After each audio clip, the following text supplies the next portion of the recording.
Afternoon, Foreign Secretary. Last time we saw you before the committee was in December last year, and we're pleased to see you again to cover a wide range of issues that are currently on your desk. And we're also really pleased to see Nick Dyer for your first appearance as Interim Permanent Under-Secretary. We know that your time is tight, and so we'd be grateful. We have a large number of questions. We'd be grateful if you could keep your answers as concise as possible, and I will encourage the committee to do the same with questions. What I wanted really to start with was the last time we saw you, as I say, was December the 16th, and at that time you were working to the priorities of the former Secretary of State. But in March this year, you wrote to us setting out your 6 priorities, and they were security, growth and resilience, migration, development and climate, women and girls, and agile alliances. And then in the House in March, when you were discussing the ODA cuts, you said that your priorities would be Ukraine, Sudan, Palestine, and Lebanon. So I looked with interest at your Chatham House essay, and The Guardian said about it that it was one of the clearest and most comprehensive pictures of the Foreign Secretary's worldview, where she thinks her department should devote its attention in the coming years. Is that right? In the Guardian article, I think that in the interview you said, I think AI is going to end up being the dominant foreign policy issue that we deal with over the next 2 years. But obviously that wasn't mentioned in the 6 points in March. And I wondered, do you acknowledge that there's been a change of emphasis and priorities over that time? And so, I've got a member of my staff do the annoying thing of putting the 3,200 words into the computer, and if you have a look at the essay, AI comes up 12 times, NATO comes up 9 times, Europe comes up 13, defence comes up 8, and the word nuclear comes up 7.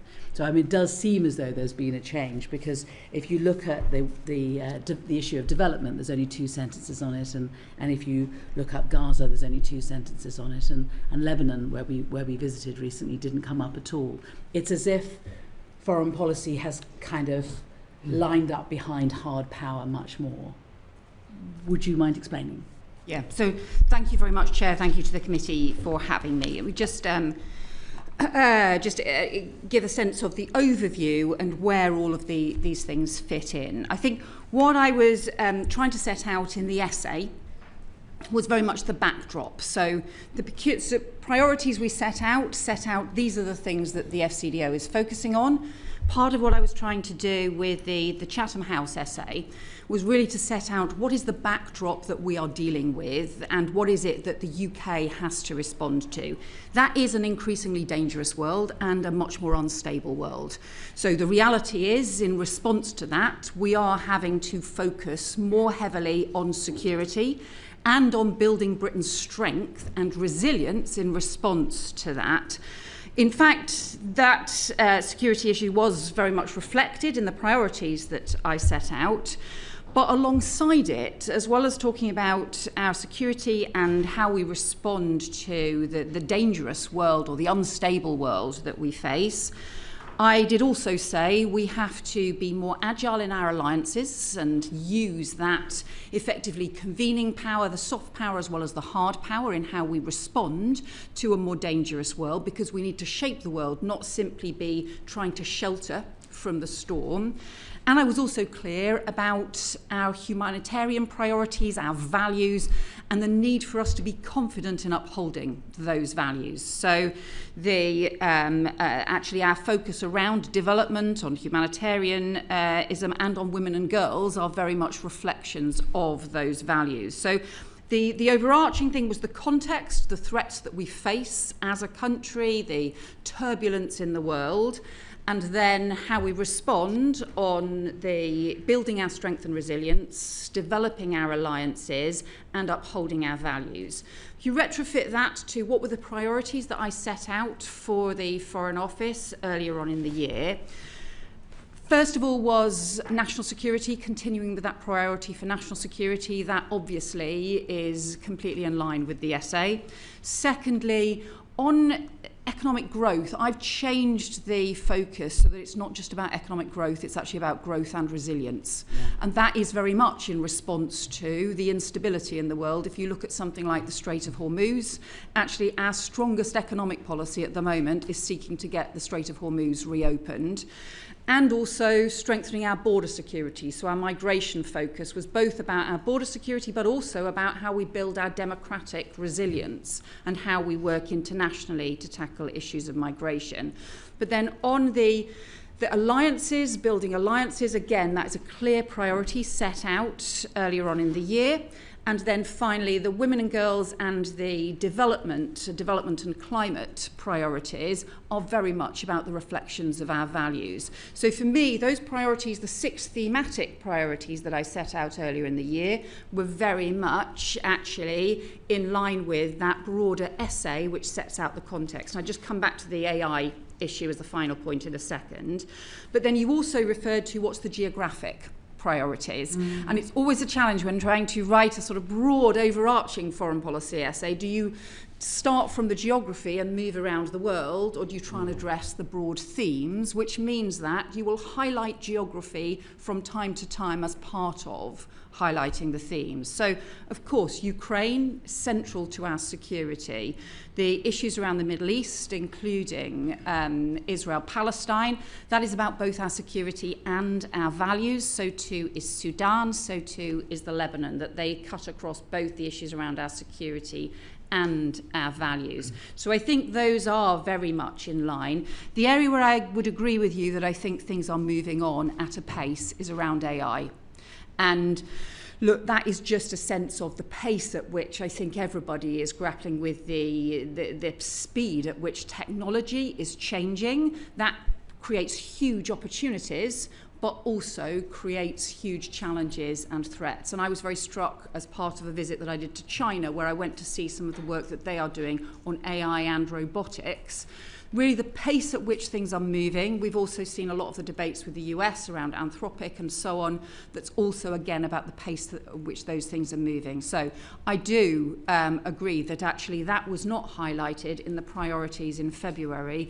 That is a reflection of the pace at which this is moving. And this is me looking forward and thinking this is going to shape everything that we do, I think, over the next 18 months to 2 years. It's going to influence all of our foreign policy debates. And that means we in the Foreign Office have to adapt. So, I mean, obviously the world is changing very fast, and it's difficult to keep up with it, and it's been a very challenging period of time. But I think that my concern is that all of these changes are happening. The changes to priorities are happening at a time when the Foreign Office itself is being restructured, and we're going to come back to that later. As to whether or not the Foreign Office is restructuring in line with your priorities, and whether it will be in a position to be able to restructure if those priorities needed to change again.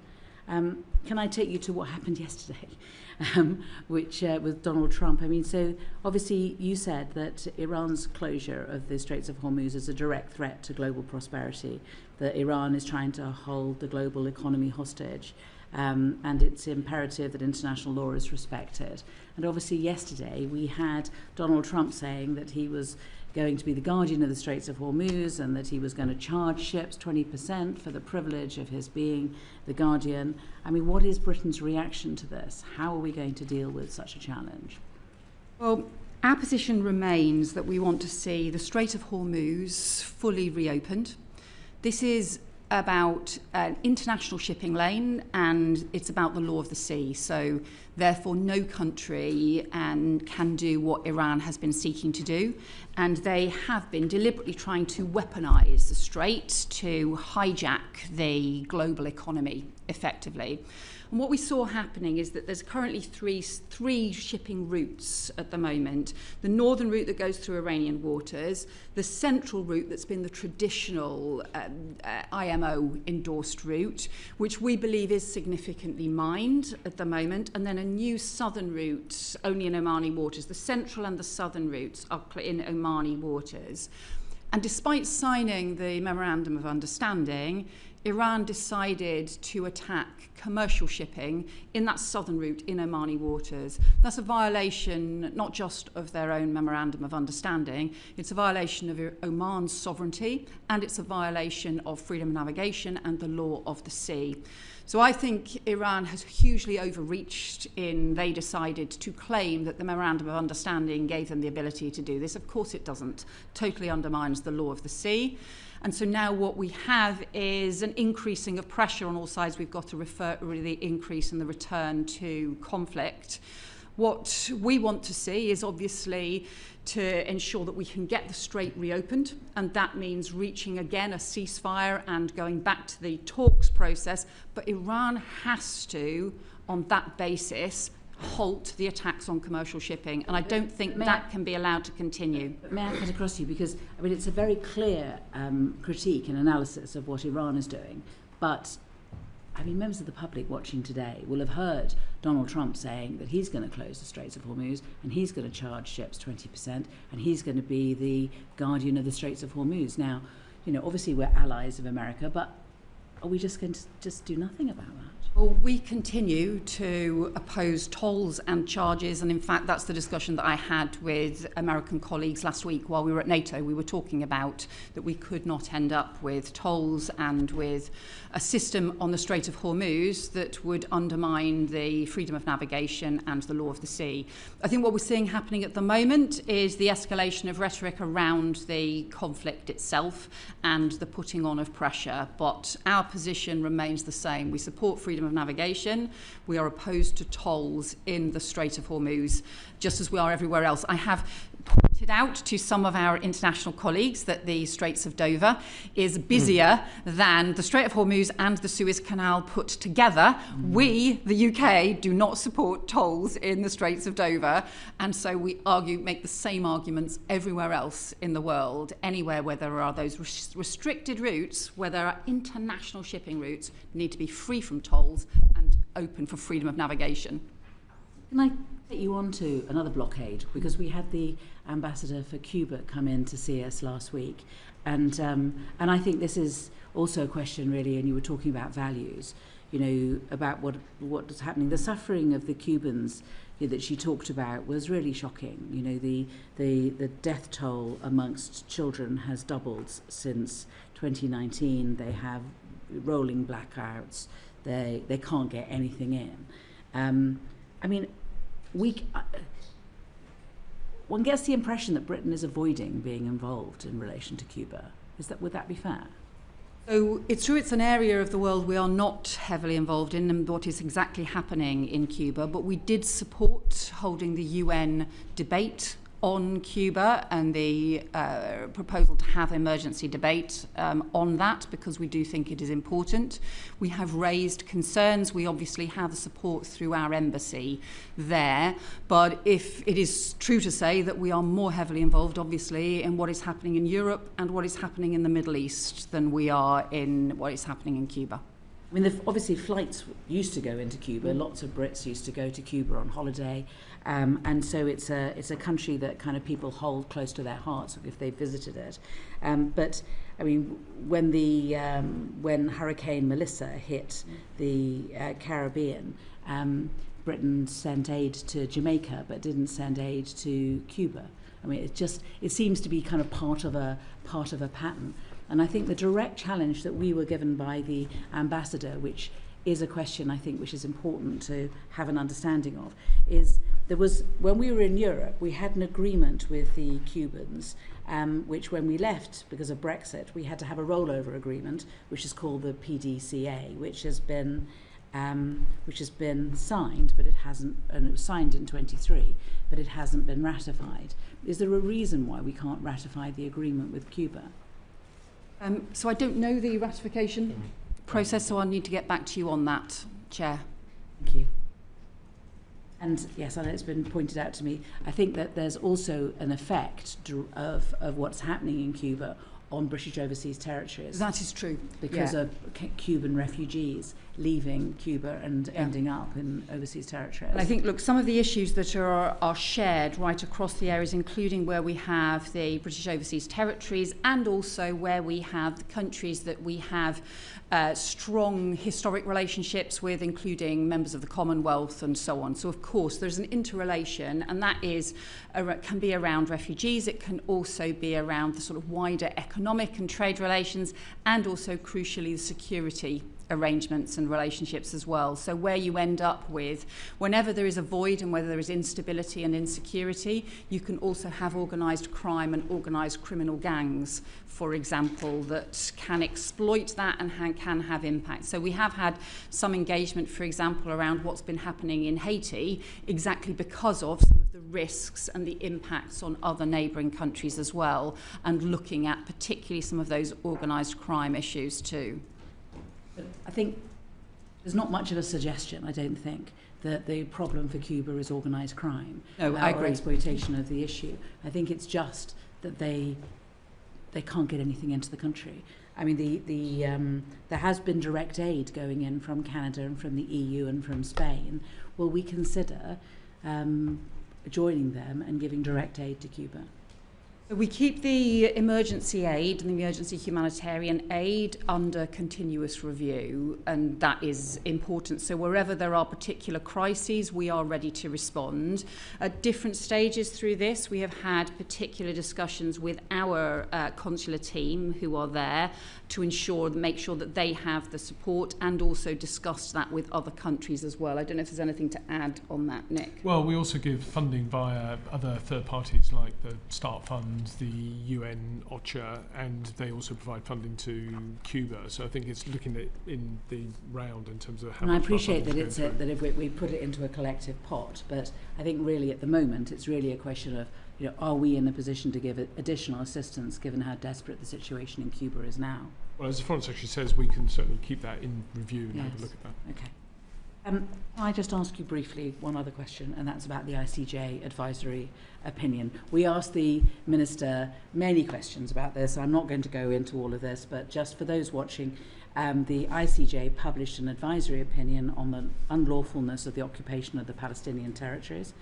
It came out just 2 weeks into a Labour government, and we've all been waiting for the government's response. I'm sure you agree that we ought to respond. So really I want to know what the hold-up is. I mean, has it been written? Has the Attorney General got it? Has the Foreign Office got it? Has the Prime Minister got it? I mean, what's the hold-up? So I think this links into the issues around settlement trade. So do you want to cover those? No, I want to this cover one, this just on this one. Specifically. Okay. So I think, look, obviously, the new Prime Minister is going to have to consider how he wants to address this issue, and I've not discussed it with Andy Burnham yet, although I have discussed some of the policy areas that it touches on. But let me just say a bit more about the sort of advisory opinion and the approach as well. So. Look, it is an advisory opinion, so that means, my view is, we should make sure we are advised by it. It's not binding, but it is important. And look, obviously, we do have to take our own decisions about how we abide by international law, but we should respect the advisory opinion and also its conclusions as we do so. So I don't think any other nation state has produced a policy document in response to the ICJ, but I think what we have to do is be clear about the way in which we're respecting the advisory opinion and also respecting it in the things that we do. And if you look at some of the key conclusions, that is around the different ways in which the occupied territories and the Green Line Israel should be treated, and about the different ways in which, for example, trade and economic trade should be treated. So that's why I think this goes into some of the things. So look, in terms of the formal... I'm focusing on a document. I'm focusing on a response. The ICJ puts out an advisory opinion. I was certainly, I don't think I'm alone, in us expecting there to be a written response. And we've been waiting for that document, and we were wondering what has happened. And 2 years on, nothing. We haven't seen anything, and we want to know where it is. First of all, I mean, is the Foreign Office going to write a response? Has it written a response? Has the Attorney General signed it off? Is the Foreign Office holding it up? Is Number 10 holding it up? So I think there is a question that we don't normally do formal responses to, as in documents or policy documents that set out a response to an advisory opinion report. successive ministers have said to you, look, we are still considering this, we will respond.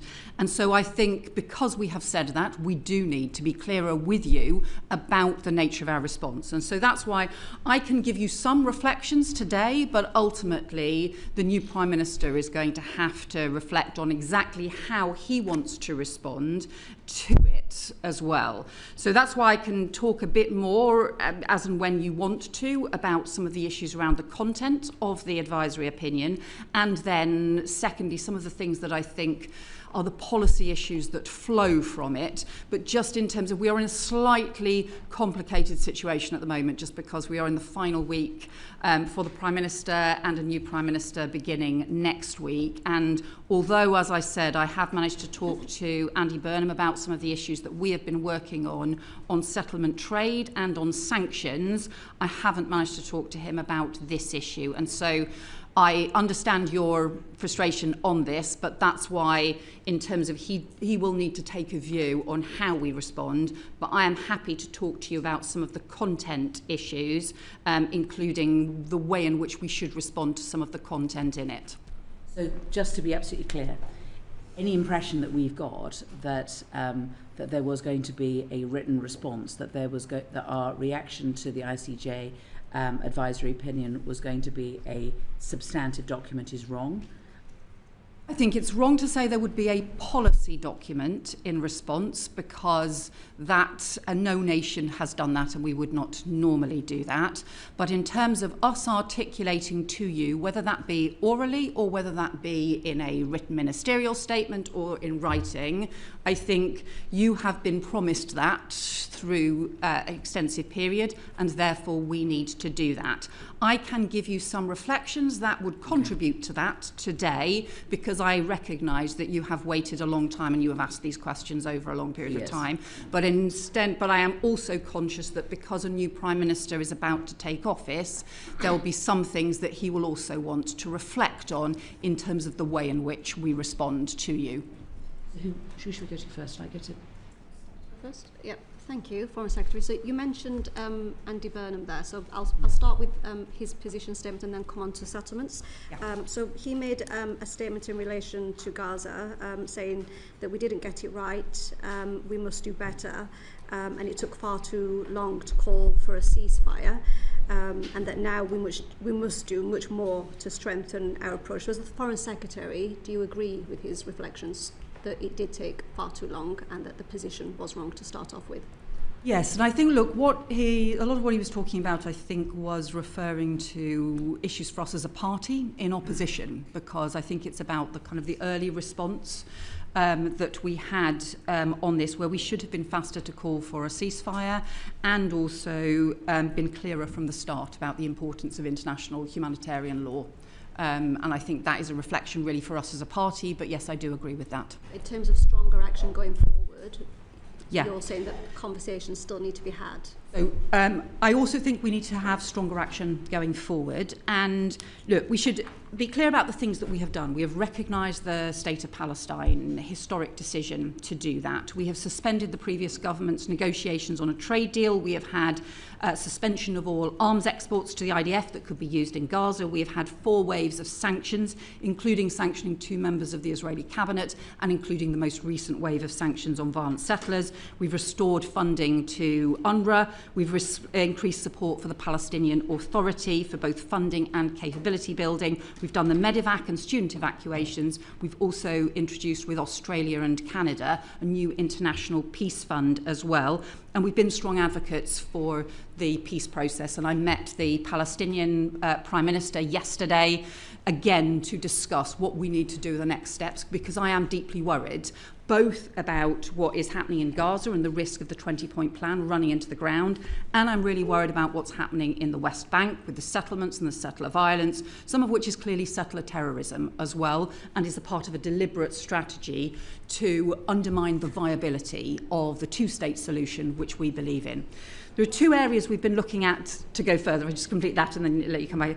The 2 areas we've been looking at specifically to go further is around the trade with the illegal settlements, and also around expanding the sanctions regime. And again, The particular thing about the sanctions regime is also how that links back to the expansion of the illegal settlements, because when we face the E1 expansion, which is fundamentally aimed at undermining the viability of the two-state solution, be deeply, deeply damaging.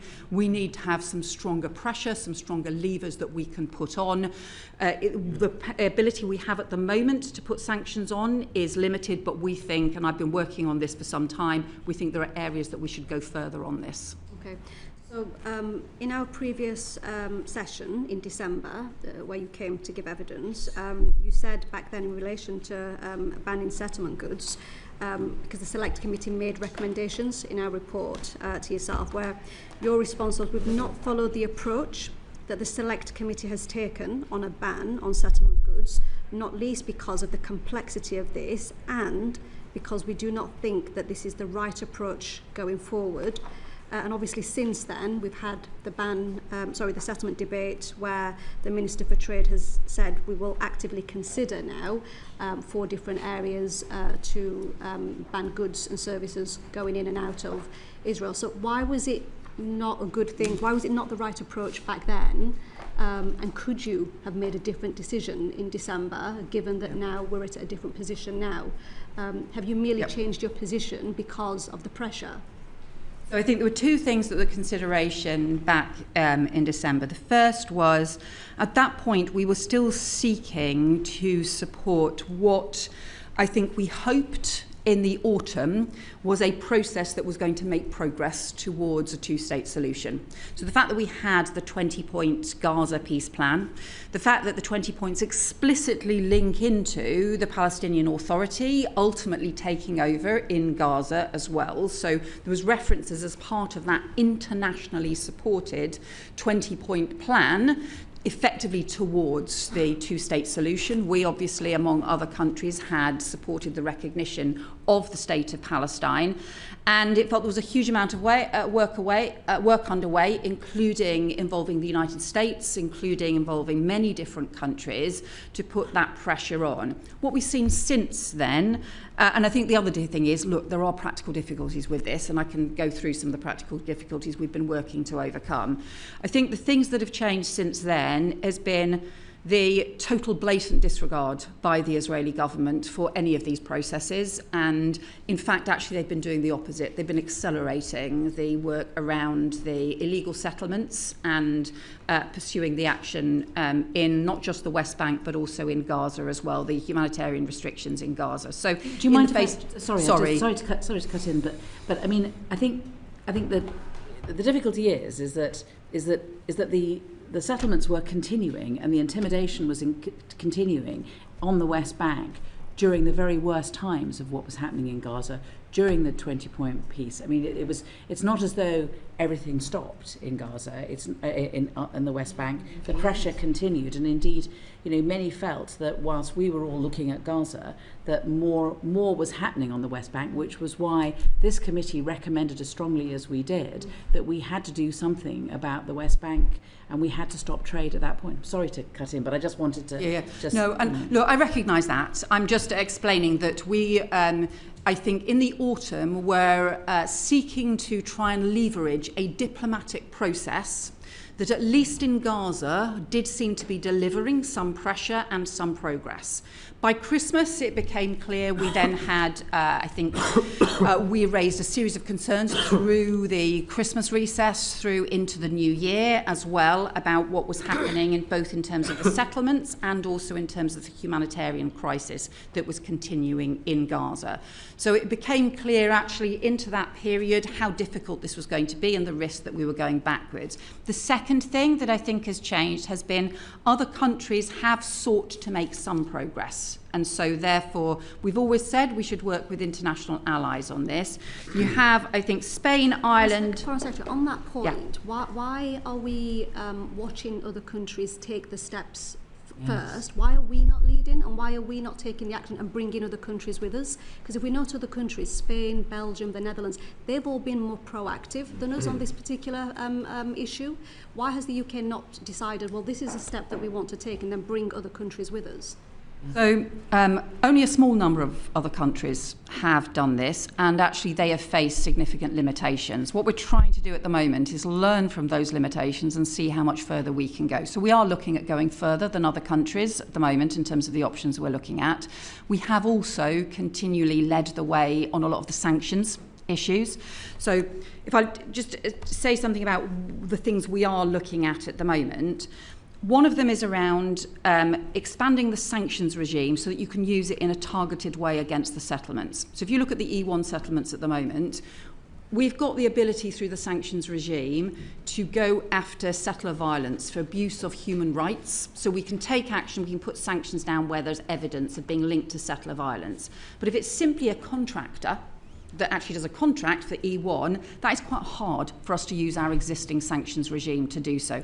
We think we need to expand the sanctions regime to look at making it more about international humanitarian law, not just human rights abuses. That would allow us to then say to all businesses who are considering contracting to develop the E1 settlements, if you do, we will be pursuing sanctions. That will take us a bit of time to bring in and to expand that, but I strongly think we need stronger levers to be able to put pressure on international businesses that are tempted to get involved in the E1 settlements. Those settlements are illegal, they should not be going ahead, and it's not just about short-term illegality, this is about the long-term undermining of the viability of a two-state solution. And so that is the warning I want to be able to give to businesses now. Do not engage with the E1 settlements. We are going to pursue sanctions on that, and we also want to work with other countries to encourage them to do the same. When we banned trade with Crimea after the Russians invaded that, how long did that take, and why is this taking so much longer? We have a trade deal with Israel where we make a distinction between the West Bank and Israel. We're able to distinguish when it comes to giving Israel preferential treatment on bringing their goods in, but we don't seem to be able to just stop the trade. I don't understand. So on the trade issue, so there's how we use sanctions in a targeted way for those who do contracts. So then alongside that, there's what more can we do on settlement trade. Obviously, the additional complexity for the settlements compared to Crimea is with Crimea, we also had a sanctions regime for Russia and for Belarus, and if they had knock-on consequences for what was happening in Crimea, to be honest, we thought that was fair enough. And if for the settlements, there's obviously an issue about not wanting to have an impact on Palestinian businesses in the occupied territories and not wanting to have an impact on legitimate Israeli businesses in Green Line Israel that have never had any engagement with the settlements and who may have had all sorts of trading relationships. Well, so that means stop. And if they don't stop, then they're going to be impacted. Indeed, and so there are ways to do this through again, this dedicated sanctions regimes, and we've also been looking at whether there are things you can do through the goods licensing process as well. In terms of where other countries have got to, because it is worth reflecting on, most of the other countries are focused on goods and focused on goods only. Services is more complex, so if we want to look at things like advertising bans and things like that, that is more complicated. Spain has done import of goods. Ireland is currently they'll be completing their legislation next week. So I spoke to the Irish Foreign Minister again yesterday. I have previously discussed it with her, but I spoke to her again yesterday about it at the Palestinian Donor Group. But they made a decision to just focus on goods and not on services. Similarly, the Netherlands has done so. Norway is consulting on things. Slovenia did introduce an import and goods ban, and then they reduced it. Norway's introduced a white paper and will introduce legislation in September. Yeah. So they're planning to do it through legislation. Yes. We would rather not have to do this through primary legislation because that is a very complex route. So what we're looking... Parliament if you introduce legislation to ban... it just takes a long time. So that Ireland have chosen to do this through primary legislation. What we are looking at is what the options would be in terms of using secondary legislation, including using effectively the statutory instruments and the existing sanctions regime processes. So we're looking at all of those things at the moment. Ultimately, the new Prime Minister will need to take a view on all of this, but these are the things that we are working through in some detail. Because look, the fundamental principle here is, first of all, that nobody should be profiting from stolen land. And secondly, we need to have stronger levers to put pressure on, particularly around the E1 settlement, because of the damage that it would do. So, look, it's about, you know, look, we want to have a position that reflects the fairness and what we think is right, but actually the most significant thing that's driving the pressure on this at the moment is the need to have additional levers and ability to put pressure on in this area. Final question. Given the sort of the scale of the expansions of the settlements, what type of time scale are you looking at to ensure that there is a ban in place?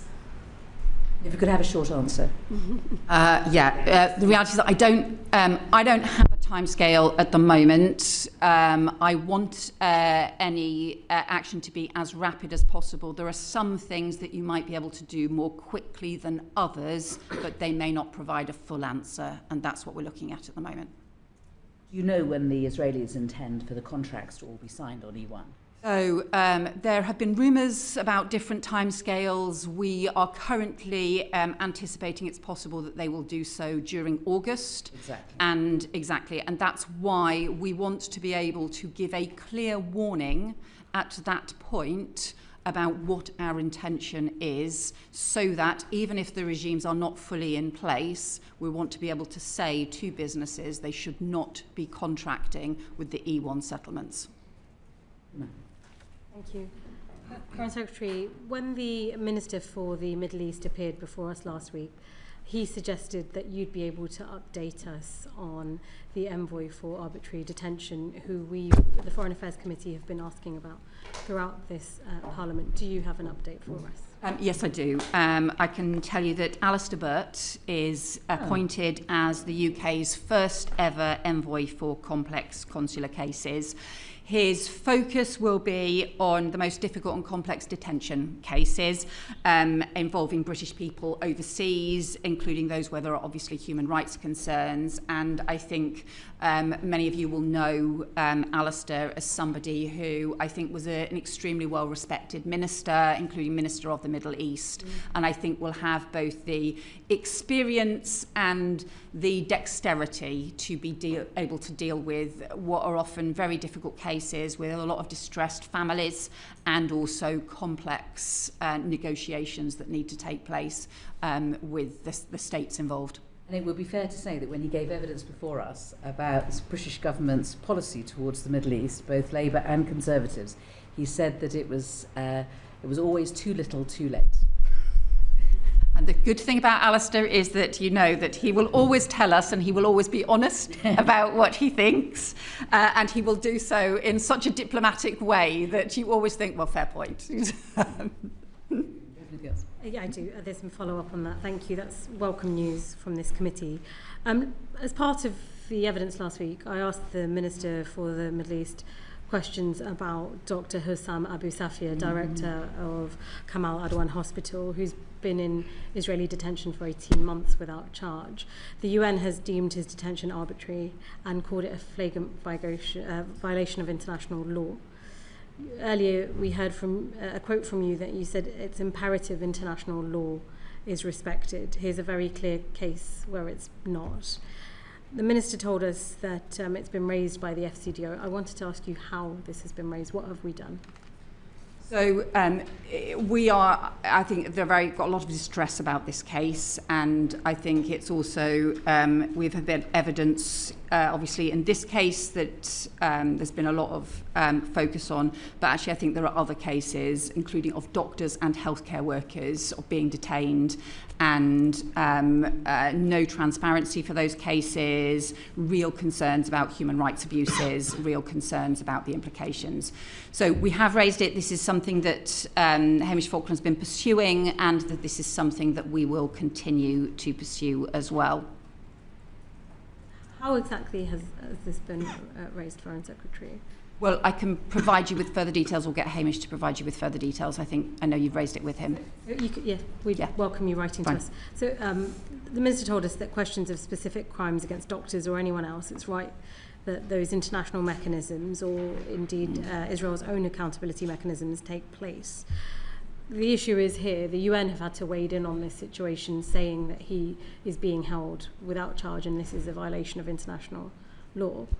Israel doesn't seem to be listening to anybody on this. His situation is very grave. He may well die in captivity. What do you say to the British people who are looking on at this and wondering, why is this situation being allowed to unfold?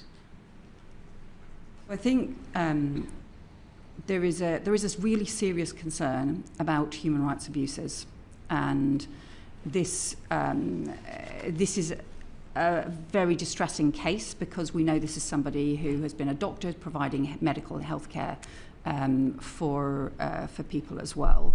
And I think it's something that has been raised internationally. Ultimately, it is the Israeli government that needs to be accountable for the decisions that they have taken. It is one of a whole series of individual cases where there are real concerns about the abuse of human rights law, about the abuses of international humanitarian law in this case. Thank you.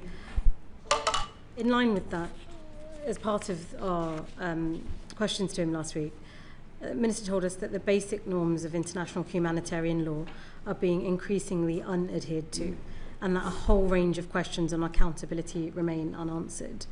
Yesterday, you would have seen, as we did, EU foreign ministers struggling to reach an agreement regarding trade with illegal Israeli settlements in the West Bank, and we've heard from you this morning as well. We are agreeing that we can see that the Israeli government are openly stating they're erasing internationally recognised borders, and there is state-sponsored settlement activity. We agree that Israeli settlements are a barrier to peace.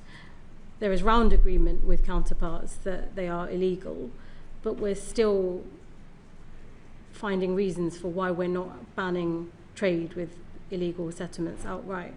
The incoming PM has said we've got it wrong on Gaza. What do you say to all these things as the current Foreign Secretary? Because I'm aware some of this predates your time. Yeah. So I think there's two issues there. There's the settlement trade, and then there's the wider international humanitarian law breaches.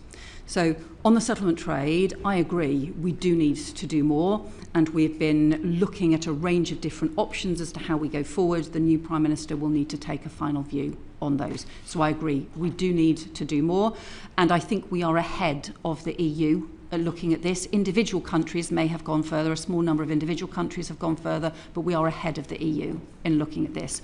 But the broader point about international humanitarian law, I think, is important, because we've seen a series of breaches of international humanitarian law, not just in terms of what's happening in Gaza and in the West Bank, but in other parts of the world as well.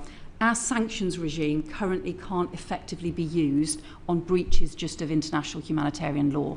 That's what I believe we need to change, and that's what we are looking at how to change, to expand the sanctions regime. That would then allow us to use sanctions in those cases where we have egregious breaches of international humanitarian law, where, for example, if humanitarian aid is being withheld in a really obvious and detrimental and incredibly damaging and immoral way, we would have the ability to then use sanctions in those cases to put pressure on as well. At the moment, we don't have many of those levers. We have our diplomatic pressure, which works in some places but not in others, but we don't have a sanctions lever to use effectively in that way. Will you be making that point to the new incoming Prime Minister? We have had some of those discussions, and I'm sure those discussions will continue. It was Alan, yes, sorry. Thanks, Chair, and thanks for joining us today, Foreign Secretary. I wanted to raise Syria, and I draw the committee's attention to my register of interests. I was in Syria earlier this month at the inaugural Syria-Britain Business Council conference, and it's clear there are opportunities for the UK to support the transition and the reconstruction of the country, but we may be missing some opportunities by not having an ambassador in place or our embassy up and running. And notwithstanding the recent attacks, I wonder if you could say a bit more about when you think we will have a permanent presence in Damascus. So I'm going to defer to Nick on this, because some of the issues around the scale and nature of our diplomatic presence obviously raises a range of the issues. We are sort of very conscious of this as a priority area where, in terms of our relationship with the Syrian government, it's something that Minister Falconer has been looking at a lot. We're currently recruiting for the next special envoy to Syria as well, and we are reviewing the diplomatic presence. Yes, so we are looking at our overseas network review as part of our broader transformation, and looking at how we can deploy our staff differently to reflect the new realities of the global world that we live in. Part of that is obviously places that we're not in, including Syria. We've had an initial look at the options of a permanent presence in Damascus. It is incredibly expensive, I will say that. So there are trade-offs, and we just need to work through what the trade-offs are. So we need to do two things. First of all, work out what are the options, and the whole bunch of options that I've seen, what we think is the best option, and then secondly, what is a trade-off? So if you want to open this mission, which ones are we prepared to reduce? And I think that's a set of options. How many options are you looking at, and when might you have an answer? Well, the overseas network review, frankly, I'm pausing that until we get a new POS in place, because I think the new POS want to have a view on that, as well as the ministers. We're having the first cut at a conversation this week, and then we'll probably take it into the early autumn. The public may not know that we invest more money in Syria than any other country. And so the idea we don't have a representative in that country or an embassy is odd in the circumstances. Yeah, I suspect Ukraine is probably a bigger bet in terms of our funding. Okay, but, yes, it's all. So yes, we have invested. We'll have a look at the obviously at the Foreign Office's accounts when we get them. Yes. But we haven't had a chance to have a look at them yet. They haven't come. We haven't published them. Yeah, that's right. Although we asked for them today. They will be published before recess. Well, good. Because unfortunately, it'll be after you've left. Holiday reading. Holiday reading, yes. But when you come back in September, we'll ask you about them then. Thanks, Jim. Richard. Thank you, Chair. And Foreign Secretary, when you were before the committee last December, we talked a little bit about the US national security strategy that had come out the 1 month prior. You'll know very well that the United States talks in that document about helping Europe by, quote, cultivating resistance to Europe's current trajectory within European nations. How have you found that the US has been cultivating resistance to our current trajectory in the time that's elapsed since the last committee meeting with you? So, look, we just had the NATO summit last week. I had very many discussions with Secretary of State Marco Rubio as part of that on a whole range of different issues, which were very positive discussions. And I think the big focus has been how we increase Europe's role within NATO. And I think that's exactly what we've delivered, and working across European countries, strengthening. So the US remains a very important partner in NATO, and the agreement really was about a stronger Europe within a stronger NATO, but Europe has to do much more to carry the weight, in particular in the face of the increased threats. So I think that has been, my sense, has been the biggest focus from the US on Europe over the last 6 months, has been ensuring that actually Europe does go further. So Europe and Canada together have substantially increased the funding for NATO, for defence as well. And that really has been an agreement, because I do think the reality is we had all relied on the United States for too long, and Europe, including the UK, does need to step up.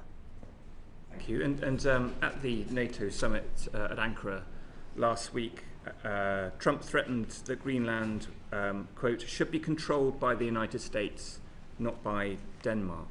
How has this acquisitiveness from the Trump administration in relation to the territory of a NATO ally affected the US-UK relationship?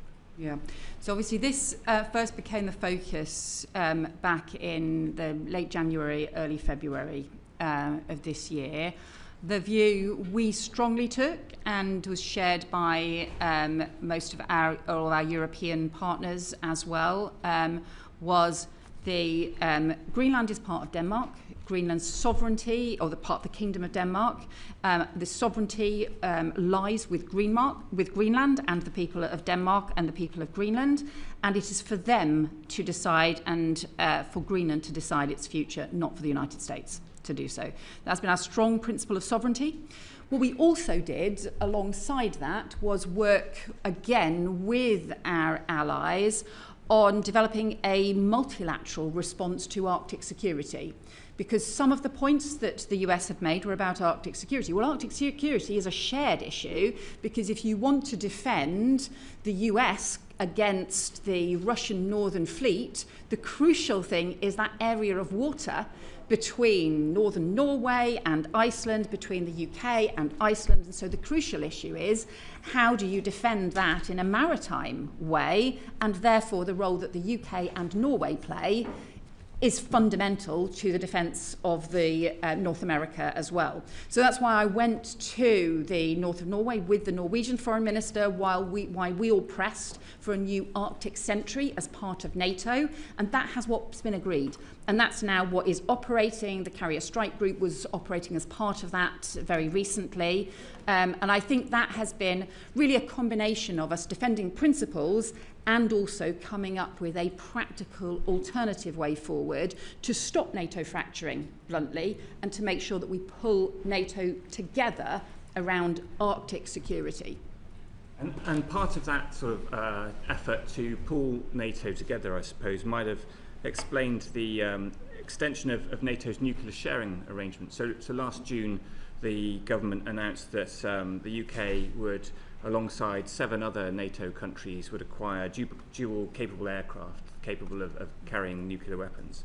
I understand that we heard last week in a defence written question or answer that the F-35 aircraft won't now be delivered to the UK until the early 2030s. I'm interested in the diplomatic aspects rather than the defence or technical aspects, but why won't the UK be able to acquire those aircraft? Why won't the UK be joining this nuclear mission until the early 2030s? So I'm going to defer to Dan Jarvis and to the Defence Secretary for decisions about the Defence Investment Plan and the priorities and the timescales within it. That's, I think, for them rightly to set out.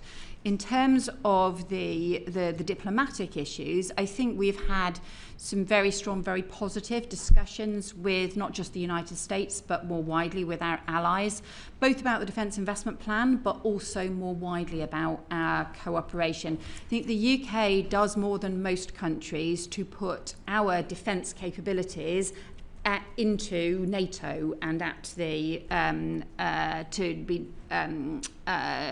part of the NATO response, and we do more than a lot of other countries in terms of doing that, and that's what we will always continue to do. So I think we're the 3rd biggest contributor in cash terms to NATO, and our support and our role in NATO will continue to be incredibly important. Thank you, Chair.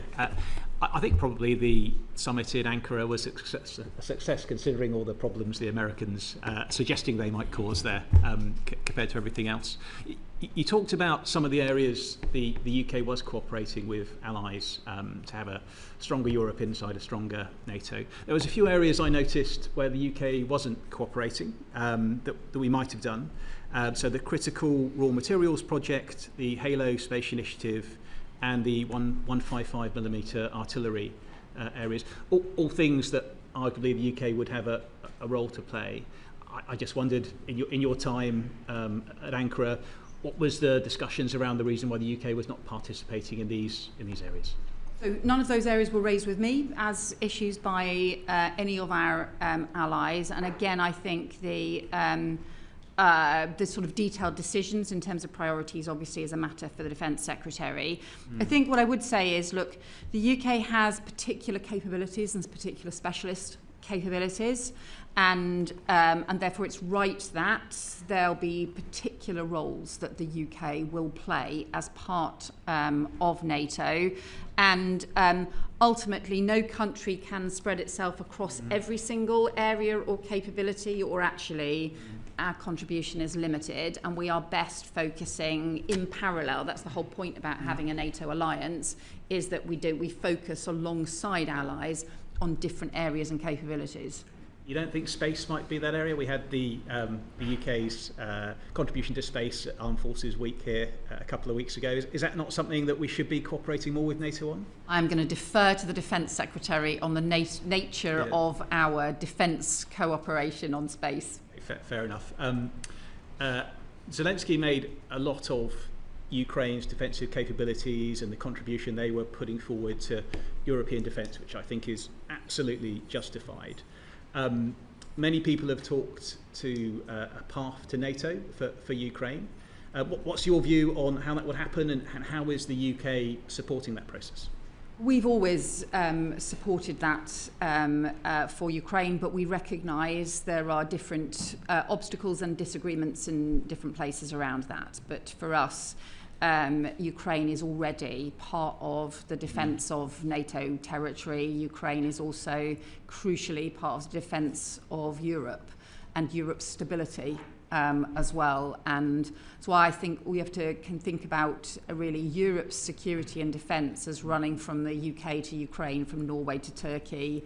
It's that crucial role that they play, and their resilience in this conflict, the sense of us moving now actually into a new phase where Russia actually is on the back foot as a result of Ukraine's resilience and strength that's been consistently underestimated by Russia, and also the support of Ukraine's friends. How might that roadmap look for Ukraine getting into NATO? I mean, there's some people that have said that the peace process might preclude that. Do you have a view on how the mechanism might be for Ukraine to become? No, I think that's not been the focus of discussions at the moment. There's been more focus on the Ukraine, and the EU has been more of the focus in those terms. Thanks. You mentioned in your Chatham House speech that we need to build global alliances to strengthen our country's security, and that our national security is linked to our economic security at a time when we're seeing energy weaponised, chokehold and critical minerals. Can you say any more about the kinds of alliances you think we should build, and how the UK can keep the global economy open? Yeah, so some of the alliances that, the more agile alliances, we have our core alliances, particularly around NATO as well, and our close partnerships. So, for example, the work we do particularly with France and Germany in the E3, but more widely our European cooperation as well. And we are obviously a P5 member, so there's areas of Five Eyes member and so on. There's those structures that endure.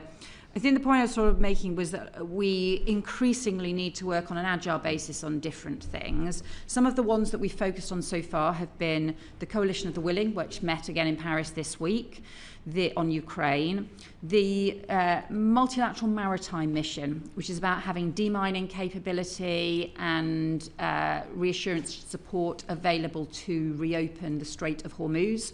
That is sadly currently not the point at which we have reached at the moment, given everything that's happening in the Strait of Hormuz at the moment, but nevertheless I think remains important, and a coalition around freedom of navigation. I would say that is an economic policy, and that is an economic security policy, because it is a chokehold on the economy that's taking place at the moment.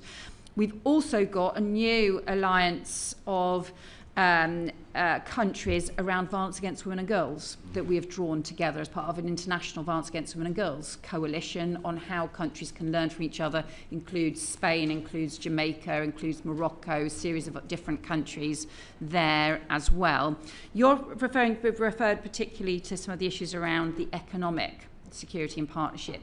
We've been interested in working, for example, with countries like Japan and South Korea and Australia and Canada, where we're countries that are outside any of the big trading blocs, but where we have some shared interests around things like maritime freedoms, around things like critical mineral supply and so on from different perspectives. So there's different areas I think we can explore and do a lot more in this area. How easy is it to shift resources, even from where you're sitting, to pick up some of those opportunities? So because we have a very effective diplomatic network, actually we can lever our existing diplomatic network and relationships in order to support those things. And ultimately it depends on how intensive you want the collaboration to be and what you want it to do in practice, and how much it's about alignment of things that we're doing already. Thank you, Chair. Thank you. I'm going to ask a couple of questions about conflict resolution and peace building, and the changes in the FCDO and where that leaves us with the conflict resolution and peace building at a time when the world is more dangerous, as you know more than most, because you go to many of those areas. But also it seems from the outside as though defence capability is being ratcheted up at the same time as conflict resolution and peace building is being brought down with the cuts. We are flying a bit blind as a committee here because we haven't got the annual report, but there have been some rumours and some reports of what's happening within the department. So the Integrated Security Fund, we know, is being reduced from 965 million to 438 million. The Gender, Peace and Security line from that seems to have been cut. The Western Balkans line, as well as other lines. The Conflict, Security and Monitoring Project has been terminated or moved. The International Humanitarian Law Unit also moved to another team, absorbed into other directorates. It's unclear to me.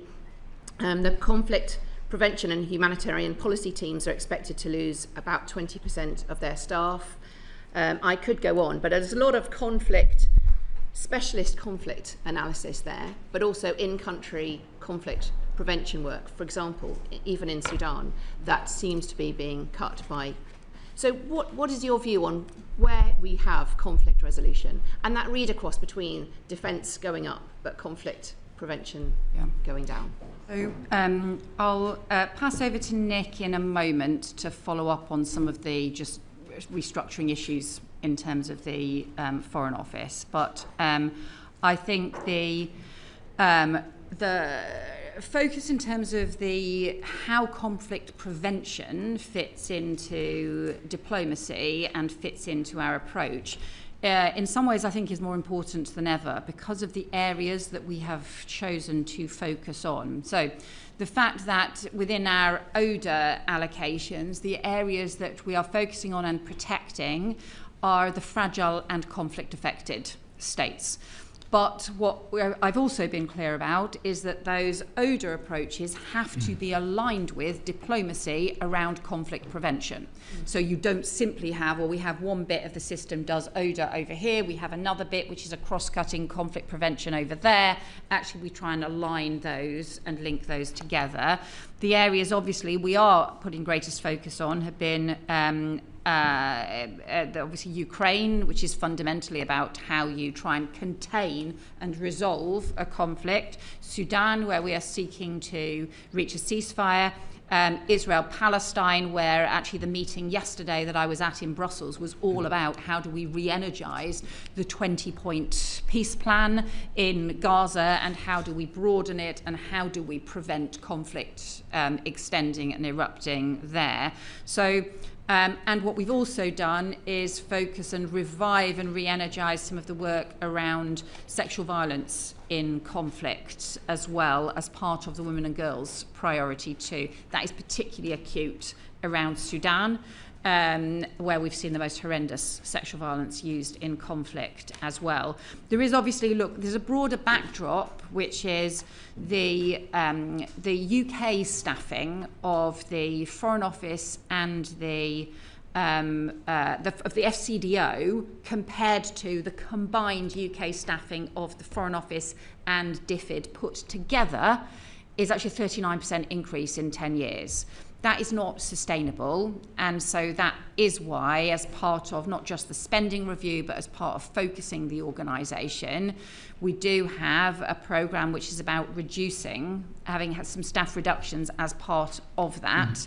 So that is a backdrop. Would you say it's gone from overall conflict resolution, looking around the world, to much more focused on those? The 4 countries are Ukraine, Sudan, Palestine and Lebanon that are talked about. Do you think it's the focus is on those 4 countries alone, and at the expense, or you have to make decisions of that more global conflict resolution? And so areas like the Western Balkans, which may be coming up as conflict areas, are having to be reduced because of the cuts.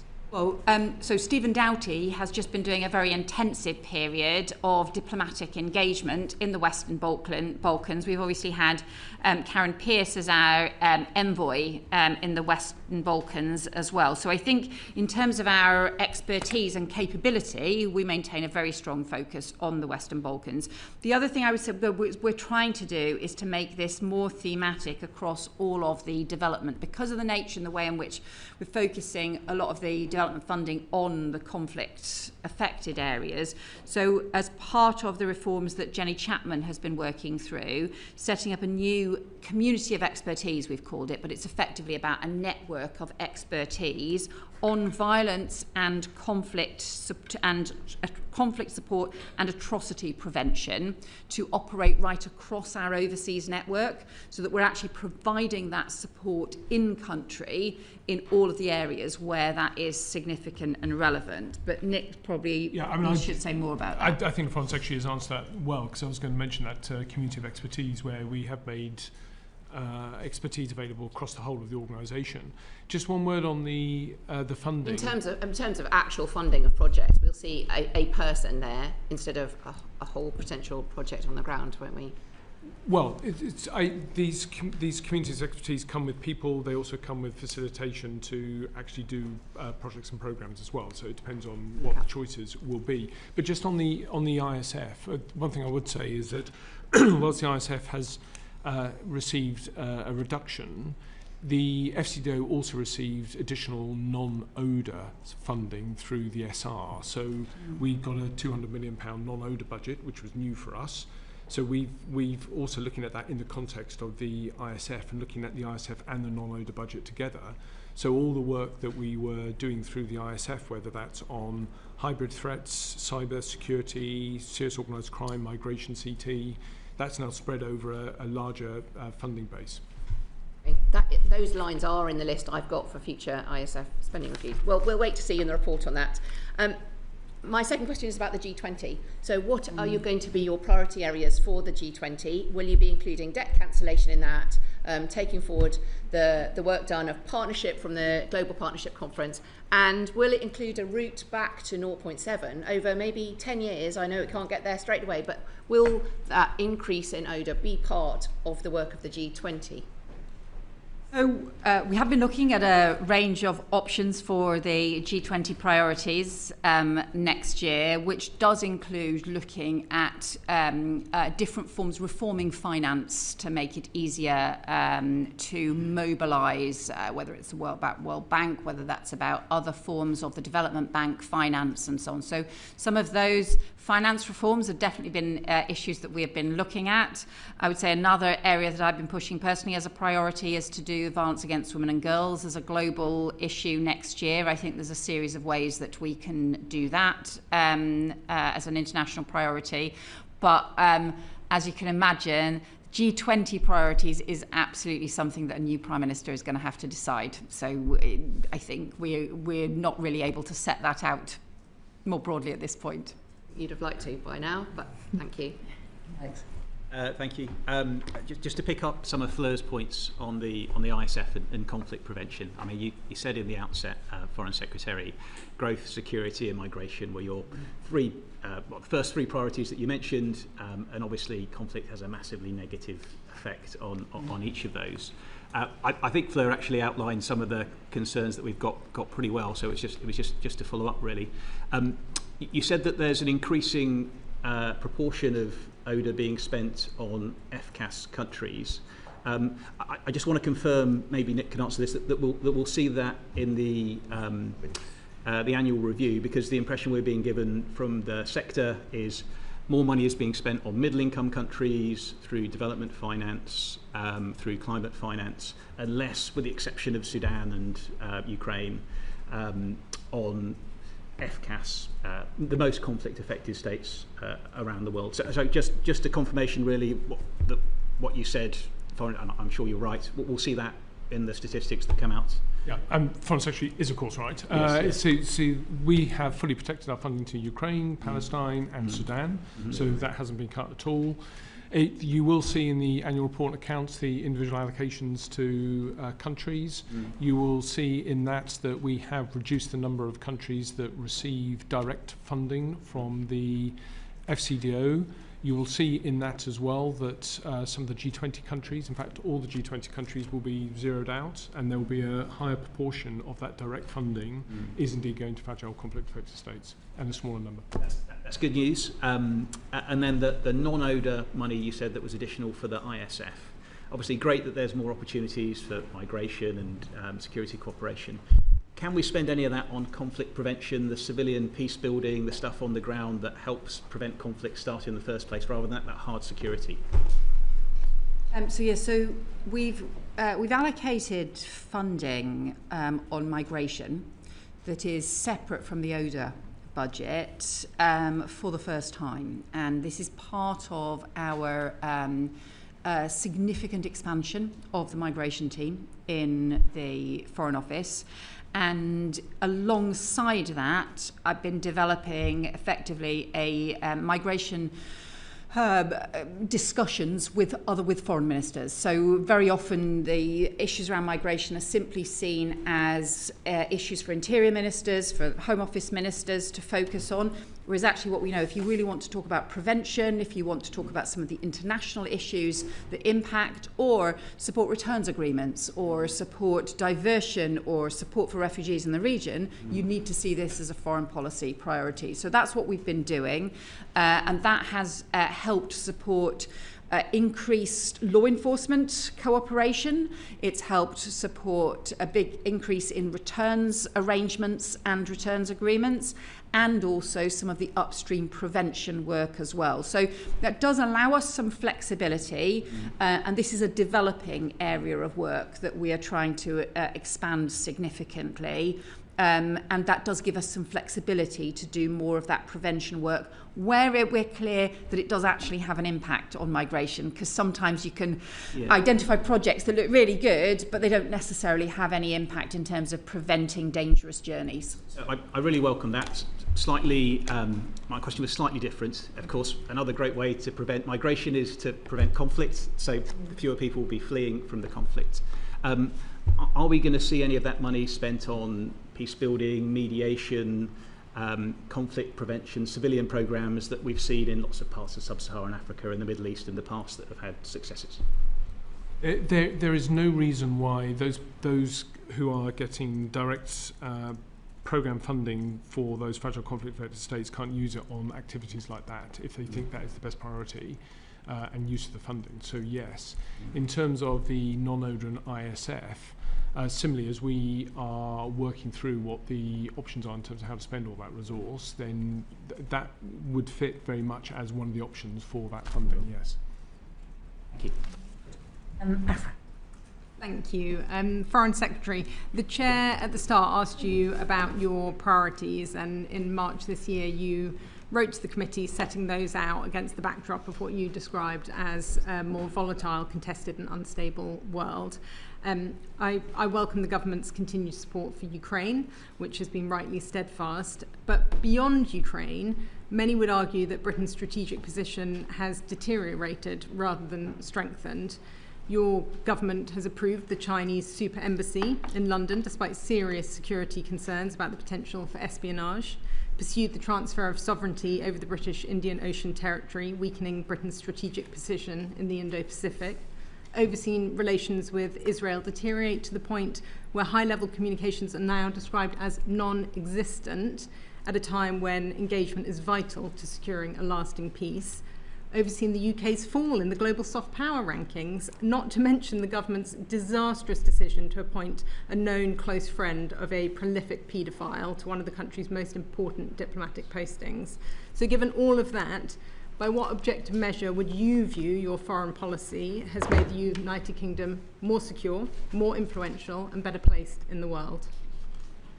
So you won't be surprised to know that I disagree with you on a whole series of those issues. Obviously, though, we do continue to agree with the importance of the support for Ukraine, and that is fundamental to our security. But look, if you look at the different roles we are playing in each of these areas on security, our role in terms of supporting Ukraine has been vital. It's our role, obviously, as part of NATO, which continues to strengthen as part of strengthening European NATO.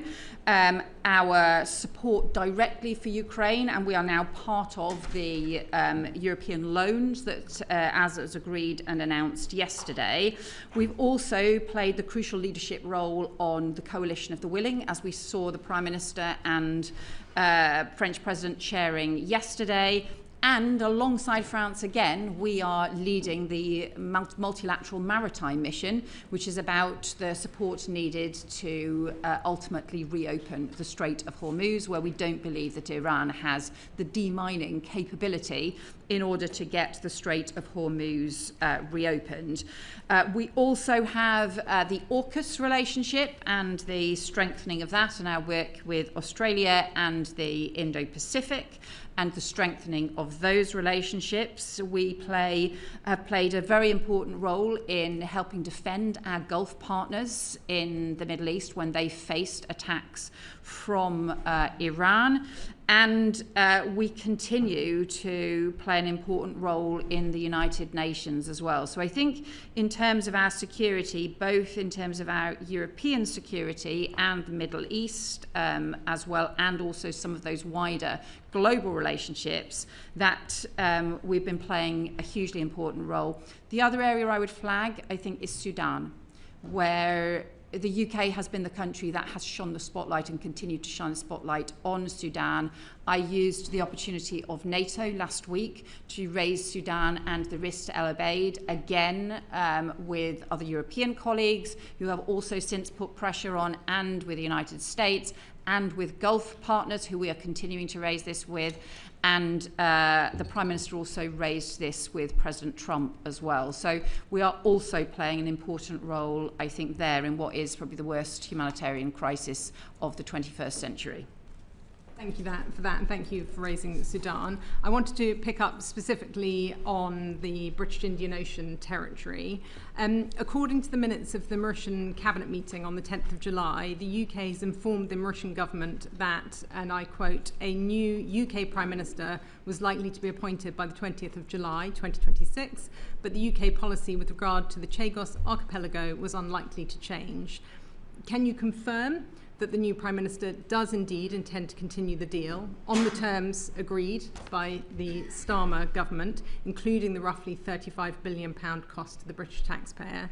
And can you clarify whether this assertion made by the FCDO to the government of Mauritius was based off access talks that the next Prime Minister has been involved in? Yeah, I think, look, all of your figures are not right, and look, this has been a long, ongoing discussion. Look, let's go back to what the issues are with the Chagos Islands. The important issue is that we can on time, yeah. And I think well, probably all of us here know the issues, but what I'm really keen to understand is whether the bill is intended to be brought back by the new Prime Minister in the same form, and whether he has been involved in these talks with the Mauritian government. That's a matter for the new Prime Minister. He will set out his position. It's not an issue that I have discussed with them. The fundamental issue here is how we make sure that the capabilities around Diego Garcia, the capabilities that we have and the basing that we have is protected, and its security is protected, including from threats, whether that be security issues around China, whether that be security issues more widely. The important thing is the security is protected. We set out as part of that. We set set out as part of that a treaty that would be the effective way to do that. It's currently something that we are continuing to discuss with the United States. So those discussions will continue, and the new Prime Minister will take a view on those discussions. You're not aware whether the assertion made by the FCDO came I don't think that's an accurate description of the discussions that took place. Okay. I think that, so I think you've got different on inaccurate that point, reports. and I'm imagining that what your answer is probably going to be to this as well, but I just want to check whether you're aware whether the US administration has been engaged with by the new incoming Prime Minister in terms of the Chagos deal. Not that I'm aware of at all. And just on Chagos as well, can you confirm whether Mauritius is going to receive any of the money that was pledged in the government's treaty this year, even if the legislation hasn't been passed in the UK Parliament to implement the treaty? Look, we are currently having discussions both with the US and with Mauritius, and we said that we wanted the US agreement to the approach because, of course, that this is about shared capabilities that we have. We have set out what we believe to be a sensible way to address the security risks and the legal risks to the base. There's no getting around what those security challenges are, and we have a responsibility to ensure that the security there is protected. We'll continue to work with both the US and with Mauritius, but this is an issue is not yet resolved. So it's possible that money may be passed over in the budget, even if it doesn't go through? We haven't set out any proposals for that. The issue is not yet resolved. Those discussions are continuing. Just moving on to a totally different topic, you'll be relieved to know. As you know, yesterday the Home Secretary took steps to close legal loopholes so that the leader of the Rochdale grooming gang, Shabir Ahmed, a vile individual guilty of horrendous crimes of exploiting, raping, abusing young girls, can be deported to Pakistan. Despite being stripped of his British citizenship in 2016, media reports are suggesting that Pakistan is refusing to accept Ahmed and is demanding the extradition of 2 political dissidents from the UK in order to do so. I just wondered what conversations you might have had with your counterpart in Pakistan and what steps the Foreign Office is taking to ensure that Shabir Ahmed will be deported. Yeah, I mean, this individual should not be in the United Kingdom. He should be deported. He has no right to be in the United Kingdom. So I strongly support the action that the Home Secretary is taking. Look, this is something we have repeatedly raised with Pakistan and will continue to raise with Pakistan. And it's not just this individual case. There are a small number of similar cases where we also believe that these individuals have no right to be in the United Kingdom and should be returned to Pakistan. Those discussions will continue because we think ultimately the rules should be enforced. So on that point, in the Home Secretary's speech in the House yesterday, she did say that the Foreign Secretary and I will continue to work on all avenues to pursue a deportation. Do you agree with the Shadow Home Secretary that if a country refuses to take back a convicted criminal, they should face visa sanctions? We've already taken some strong measures and increased the number of foreign criminals that are being returned as a result. So there's been a significant increase in foreign criminals returned over the last 2 years.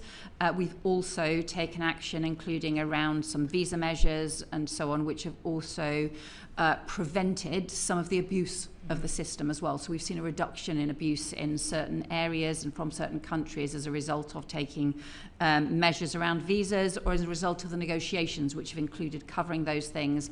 And we've also secured an increasing numbers of returns agreements. You'll understand why I'm not going to go into the sort of detail in terms of discussions with individual countries, but in terms of the broad point, do we believe that all possible levers should be looked at in order to ensure that the immigration system has credibility and that the rules can be enforced? Yes, we do. Thank you.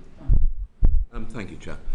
Foreign Secretary, can I turn to Russia, which has been described as the most serious threat that this country faces, and where we know there has been a steady stream of attacks in the form of sabotage, assassination squads, the attacks on the Prime Minister's own house, cyber security, and every other lever, including disinformation. At the same time, British citizens continue to go to Russia, and Russian citizens come here. British businesses are doing business in Russia, and Russia seems to be gradually being included once again in international and sporting and cultural events. So what is our strategy towards Russia?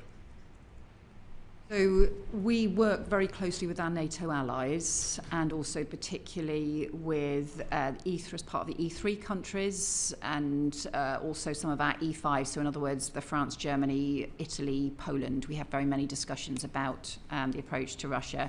I think you're right to describe Russia as the most serious threat to Europe, and that is a range of different kinds of threats. So in Poland, they obviously are preparing to ensure that they can deter any direct military threats. And so I've been to see the concrete tunnels that are being dug along the border with Kaliningrad, and the anti-tank defences that they're ensuring are in place as a deterrence against physical threats.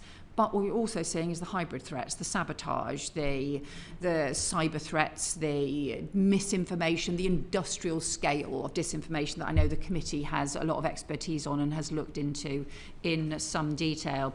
So what we seek to do is to be able to respond on all fronts. Look, NATO is a defensive alliance and is about deterrence and responding to that. But what we seek to do is to be able to have the strength and resilience to respond on all fronts. One of the things that we have done is expand the Foreign Office's capability around dealing with hybrid threats, including cyber threats, but also including the misinformation, disinformation. So we are increasingly using sanctions to go after the disinformation factories, the Russian disinformation factories, and some of those things which are about destabilizing democracies, as well as about some of the more physical, tangible threats that we deal with. So we're expanding that. We're working with allies on making sure we've got those shared capabilities to respond as well. And then beyond that, a lot of the thinking in terms of the strategy is, of course, linked in with the response and the support for Ukraine, and how we seek to bring the Ukraine conflict to a just and lasting peace that the Ukrainians want. And you yesterday announced another package of sanctions, Yes, including specifically aimed at those responsible for cyber attacks and disinformation. But in other countries, you mentioned Poland and particularly the Baltic states, they are raising awareness of their citizens that they are facing an actual threat. Do you not think that we need to do more to make British citizens aware of the scale of the threat that is now posed to the whole of Europe? So I think this is a really good point, and it's something that I've been reflecting on, because what is really striking in Poland is how much they feel the sense of the sort of sense of society-wide sense of needing to ensure their strength and resilience and their defences against the threat from Russia. That is also very clearly the case in Scandinavian countries, in places like Finland and Sweden. Again, some of this is about history, because obviously it's a key issue for the Baltic states as well. Whereas for the UK, on the far side of Europe, it can feel a little bit more distant as well. And yet, when you have those cyber threats, when you have those hybrid threats, they can actually be very immediate. So I do think that this is something that we are going to have to debate far more. I think it's going to need to be part of a public debate as we continue to need to increase defence investments, for example. It's going to have to be much more part of our public debate than I think it has been for a long time. We probably, all of us, just assumed that, we had a peace dividend after the Cold War.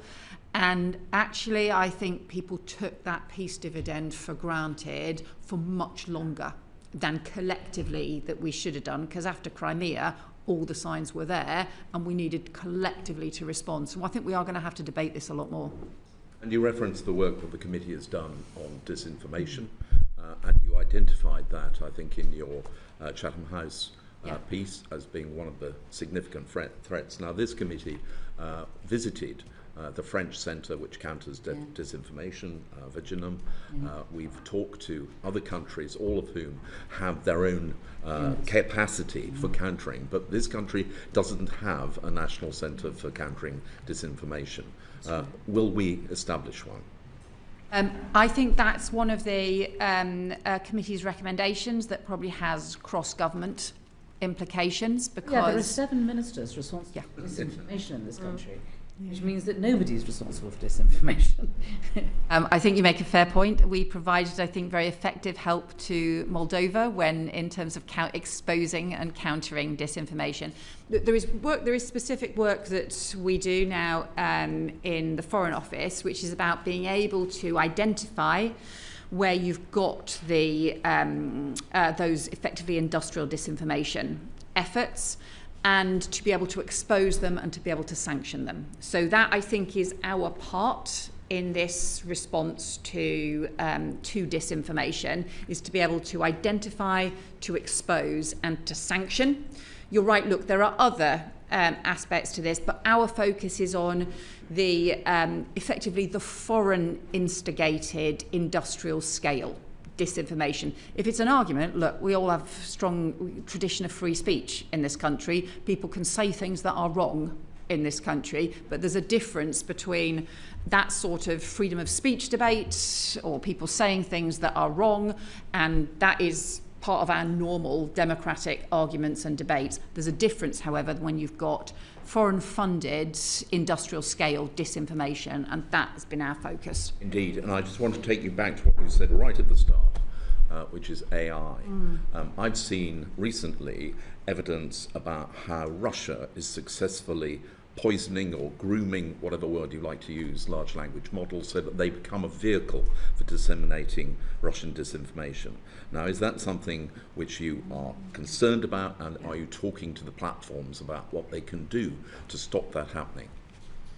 Yeah, this is something I am very worried about. It's something that obviously DCIT is engaged with, that the Ministry of Defence is engaged with, that the Home Office is engaged with, as well as the Foreign Office. There's masses of opportunities on AI, and that includes, for our defence capabilities, huge opportunities in terms of the use of AI, and also partnerships and huge opportunities in terms of our economic growth as well. But the point that I made in the essays, it seems to me that this is analogous to the debates 70 years ago around nuclear safety. Because at that time, look, you have nuclear capability, you have abilities to use this as part of nuclear energy and for nuclear power in ways that are safe, but also huge threats and risks, particularly if malign actors or terrorists or extremists can get hold of nuclear material. As a result of that, we developed the international agreement, effectively international consensus around standards, around guardrails and so on. And look, some of what drove that was everybody's understanding of the toxic threat because of the experience of Hiroshima, and recognising, therefore, what would happen if that capability reached the wrong hands. But you can see similar issues now on AI, and yet we've got parallel discussions going on about standards and safety. We don't have a proper sort of global engagement. We don't have a proper engagement taking place between the biggest powers, particularly that involves the US and China, but also the UK as a third capability power, and also because actually of the work Rishi Sunak did, having the expertise around AI safety as well that we have continued to build on. So therefore my argument is we should take a parallel, similar approach to learning from the experience around nuclear safety. We should be looking to develop global standards and a global debate about what the safeguards need to be. Thank you. Foreign Secretary, you said a moment ago, you made a distinction between the hybrid threats and physical, tangible threats. And I'm not asking you to speak about information that is classified and that you cannot speak about, but I'm curious about the Prime Minister who said on the 5th of June, it is our intelligence assessment and the assessment of other countries in NATO that there could be an attack by Russia on NATO as soon as 2030. Are you able to at least sort of say whether he was talking about some of these hybrid attacks of the sort that, frankly, some are already with us, or whether he was talking about the physical, kinetic, tangible attacks? I think NATO increasingly has to assess all those kinds of threats, including physical threats and also including the hybrid threats, including cyber threats and so on as well. And so we have expanded some of the capability and some of the discussions across NATO countries on some of those cyber and hybrid threats as well. But look, I think one of the issues that people are concerned about is that Russia has the capability to escalate when they are under pressure.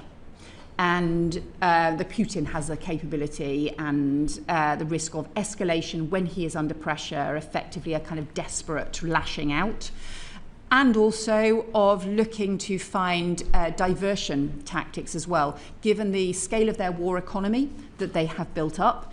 If we are to reach the point where we reach a peace agreement for Ukraine, there is still a risk that Putin's response to that might be to then launch forays elsewhere, including risks to NATO countries as well. So I think what they are effectively then trying to identify is that there are risks from Russia to NATO countries. NATO is a defensive alliance. We have to ensure we have strong enough deterrence in place to prevent Putin thinking there are easy hits against NATO countries that there will be no response or that he will be able to get away with. And so I think that is the point that the Prime Minister was making. It is one of the reasons why Poland is strengthening their physical border in order to have the deterrence against that kind of threat. Well. Thank you very much. To Sudan. Yes. I've got a couple of questions, which really also illustrate the point we were making earlier about cuts within the FCDO, and in particular the cuts to the atrocity prevention team, which is needed now more than ever. But I've got specific questions. So you know the situation in Sudan. It's about 25 million people are suffering severe hunger. The civilian death toll estimates a range from 150,000 to 400,000. A UN fact-finding mission said that the crimes committed in and around El Fasher in North Darfur bear the defining characteristics of a genocide. 11 million people are internally displaced. I've got two specific questions about the Sudan conflict. The first one is about gold.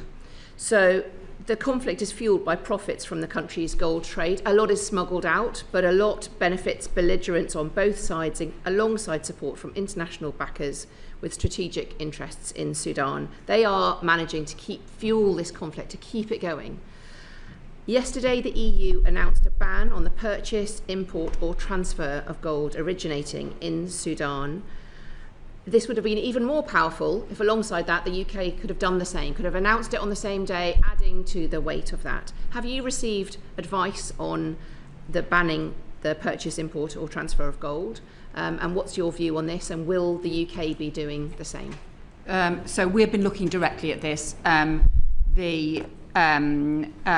specifically about gold and also some of the other underpinning illicit finance issues, and we have parallel work underway. We've had with some of our work with the EU, because simply just making sure that we've got all of the work in place, the different systems. There have been times where they have moved slightly ahead of us on this. There have been times when we have moved slightly ahead of them, but I can assure you that work is underway. You'll appreciate we don't announce detailed sanctions and things before we do them, but we are looking at exactly this issue.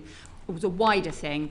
So the approaches we've been taking on Sudan is obviously the top-level diplomatic pressure, including on any of those countries that can influence the warring parties, and trying to have maximum pressure there. Secondly, just the shining a spotlight, keeping the focus on Sudan, because it very easily becomes a forgotten war. And then thirdly, looking at some of the underpinnings, including around illicit finance, including around other sanctions measures, and including looking at arms flows as well. So looking at all of the different ways we can put pressure on. Ultimately, we have to get to a ceasefire. ceasefire, because, you know, without the ceasefire in place, this conflict is just truly horrendous, and the sexual violence as part of this conflict is incredibly disturbing. And specifically on El Obeid, yes, which is a particular concern at the moment in North Kordofan, the humanitarian conditions right now are dire, even if the RSF waits until after the rainy season to launch an attack on this besieged city. The current aid blockages coming in are extremely concerning. Has the government considered working with Turkey as a key ally of the SAF, who are in control of El Obeid, to open up a humanitarian corridor into El Obeid to allow food, obviously, but also water, sanitation and hygiene, specifically because the destruction of the water infrastructure in El Obeid is particularly concerning, to allow aid in and to allow people out? Is that humanitarian corridor a possibility? Have you been engaging with Turkey on that? We are looking at humanitarian corridors. We are keen to see those, and we're also keen to keep the pressure on both the RSF and the SAF in terms of the humanitarian corridors in, because whilst most of our pressure has been about any route in to halt the RSF attack on El Obeid, just as we saw the atrocities for El Fasher, what we have also been seeking to do is to keep pressure on the SAF as well, because we need both sides to sign up to a ceasefire and both sides to agree to humanitarian routes in, because both sides have been restricting humanitarian aid as well. I will check about the specific discussions with Turkey and come back to you on those, but comprehensively we've been focusing on all of those. And I just got a message, I think, from the French Foreign Minister just as I walked in the room. I think they have been coordinating a G7 statement on Sudan as well. So that was part of that, comes out of some of the discussions we had last week at NATO, where I have been just continuing to try and keep that focus and the international spotlight on Sudan as well. Foreign Secretary, your predecessor came before this committee and told us about the establishment of the Soft Power Council, something which we welcomed, as we have always felt on this committee. Soft power is as important as hard power. However, it seems to have run into the ground. You may have seen the article in the FT. One member quoted, "It's been a bit of a waste of time, it hasn't had much steam." And another member said, "Since the change in Foreign Secretary from David Lammy to Yvette Cooper, there's been zero interest in it." Is that correct? So Chris Elmore has been taking forward some detailed work with the Soft Power Council. I think we would agree that in terms of the first year focus has ended up being too broad. And what we actually need to now focus on is very practical deliveries for the Soft Power Council. Because, look, the reality is we have our soft power spread across a whole series of institutions that deliver things, including the British Council, including our universities, actually our Premier League, and our diplomatic network right across the world. And so what we really need to do is to have the Soft Power Council focused on what the added value can be and what the particular things it can focus on and can deliver.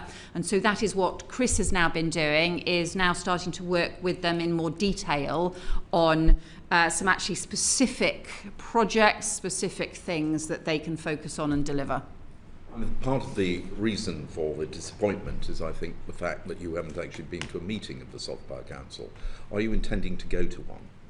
Yes, they've had two meetings since I was appointed. The first, unfortunately, that I was due to go to was at the time, I think it was the time the Iran conflict broke out. The second one has been more recently, that Chris has had the more focused, detailed discussions with them on, right, let's try and refocus around some tangible outcomes. But I'm sure I will do so. And another area in which Britain took a lead, very much to our welcome by this committee, was the taking back of the chair of the Media Freedom Coalition. However, since that happened, all we've seen actually is a withdrawal of support for independent media organisations as a result of the cuts in the Foreign Office budget. So what are we actually doing to champion media freedom? We are part of that coalition, and we are co-chair, as you've rightly said, with Finland. And it's why we have also raised the issues around, and it's why it's been part of our concern, for example, that we do not have journalists able to get into somewhere like Gaza and able to provide reporting there as well. But the actual actions that the UK could be taking, and the high-level panel made a number of recommendations, such as giving greater consular support, giving emergency visas to journalists who are under pressure, imposing sanctions targeted on people who are repressing journalism. None of those things have happened. And as I say, we are seeing media freedom in decline across the world, and yet we are withdrawing our support rather than increasing it. So I think if by withdrawing our support you mean in terms of, look, the whole of the FCDO is having to be a sharper focus, and also to not have as many staff as we had 10 years ago, or sorry, as many staff as we have now compared to 10 years ago. Well, we have seen the expansion. That is the case across every area. That doesn't mean to say that we are reducing the focus in terms of things that we do. And we have raised on diplomatic cases, where there are cases where we have raised with individual countries diplomatic cases around journalists for exactly that reason. Okay, and just to flag one particular case, Jimmy Ly's had a lot of attention, and we have rightly put a lot of pressure on. But are you aware of the case of the Georgian journalist who is, I believe, at risk of losing her sight? She's been sentenced to prison in Georgia. She's been made the #1 campaigning journalist to try and obtain release by international bodies. Are we going to use every pressure that we can to try and ensure that she is released and not subjected to the political imprisonment which she is currently undergoing? Let me write to you on that case, because I don't know, for example, what points our consular minister may have pursued on that. On Jimmy Lai, just to update you, I did raise this again directly as part of our my visit to China, and I raised that specifically with the foreign minister. Just for your officials, if they could write that, if you could write that, would be very helpful. Her name is Mzia Amaglobeli. Thanks. Can we thank Minister Elmore for his work to fix the British Council's financial situation? As a former member of staff, it's quite hard for them to get ideas into the Foreign Office from time to time, and I wonder if you might commit, and your Permanent Secretary too, to making sure that we see the British Council's Chief Exec as our ultimate sort of soft power diplomat, and they get time with you as Foreign Sec, and that you task them and that you hear what they're up to, and we make sure that that organisation to organisation link is working well. Yes, and I think, look, you're right. I would also pay tribute to what Chris Elmore has been doing to help try and get the finances on a more secure footing. We have increased the grant in aid funding for the British Council, and we have also almost concluded the process of restructuring their loan as well. Thank you. Thank you very much. Thanks, Chair. When will a new permanent Undersecretary be appointed? That process is underway at the moment, so we are part way through the process. We've had the applications. We are it is in process. Okay. So when will we have a new permanent Undersecretary? So look, I think we will take the decision as swiftly as possible once the final interviews are concluded. In terms of how long it then takes for the individual to then take up post will partly depend on what post they are currently doing and what that transition will be. But look, we want to have the new POS in place as rapidly as possible. I will pay tribute to Nick, who has done such an important job in terms of continuing to lead the organisation in the meantime. Thank you. When will the department publish the delayed strategic workforce plan? So the workforce plan for the UK basically is reflected in our new structure and the job descriptions that was laid out underpinning that structure. But we don't have that. Well, I'm happy to. Let me see what information we can give to give you more information on that structure. But the wider point is the strategic workforce plan in terms of what capabilities that we need for the whole organisation. Mm-hmm. We do need to do some more work on that, and I've asked our Chief Operating Officer to progress that work, and hopefully we'll get something in the early autumn on that. You suggested earlier on in this session that you paused the restructuring programme. Did I misunderstand that? That's I ongoing? have not, no, we've not paused the restructuring programme. Okay, so obviously Sir Ollie was responsible for delivering what is a large-scale restructuring and loss of headcount. Do you now have responsibility for that? And Foreign Secretary, do you have political oversight over that? What does that process look like at the moment with the loss of Sir Ollie? So yes, we do have oversight of it. It is rightly the responsibility of the PUS, and Nick has taken on those responsibilities in terms of the implementation of that. That's classic the civil service responsibilities, but we do have oversight, and also other ministers in the department have also had a chance to look further at the overall programme, but ultimately the implementation and the delivery is the responsibility of the PUS. So you mentioned in this digest then that there is still work to be done on what the final operational headcount looks like. Before the procedure committee last week, or the procedure committee last week highlighted the fact that there had been, the FCDO was amongst the worst in responding to written questions. I mean, I guess the question that I ask about the restructuring process and how long it's going to go on for is highlighted by that evidence to the procedure committee, because of course if written questions are not being responded to timely, the inevitable question is what else is the staff of the FCDO distracted from delivering in terms of their day-to-day job, where they worry about whether or not they have one.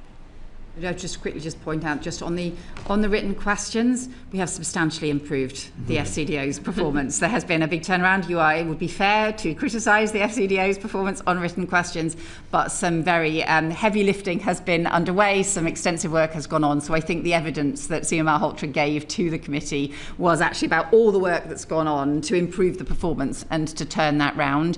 Of course, look, there are tensions between the pace of change, meaning that you can make changes quickly and then get on with things, but also, there's, on the other hand, if you take longer about it, then there's a less intense period. So, of course, there are trade-offs in that, but ultimately those are the management decisions that I think are a matter for the civil service. Yes, and just to reaffirm that on the written ministerial questions, I mean, that was more about procedures, not about staff, numbers of staff. So we have strengthened and changed our procedures. We recognise that we were falling way behind in terms of performance, and now we are meeting the 85% standard that is set.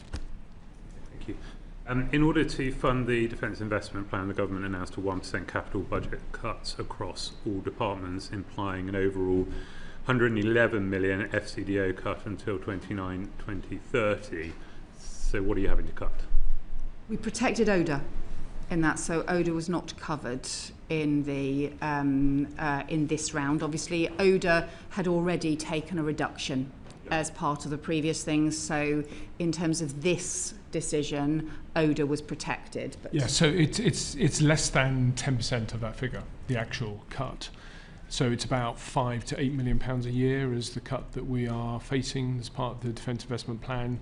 We think that's manageable. Manageable how? By what process? Because the DIP funding states the government will monetise assets, including land and buildings. So are you monetarising something? Are you just finding additional savings? Or we set, every year we set aside £20 million of capital budget every year anyway for in-year management. So we have headroom in our capital budget, so we can absorb that within our headroom. Wonderful, thank you.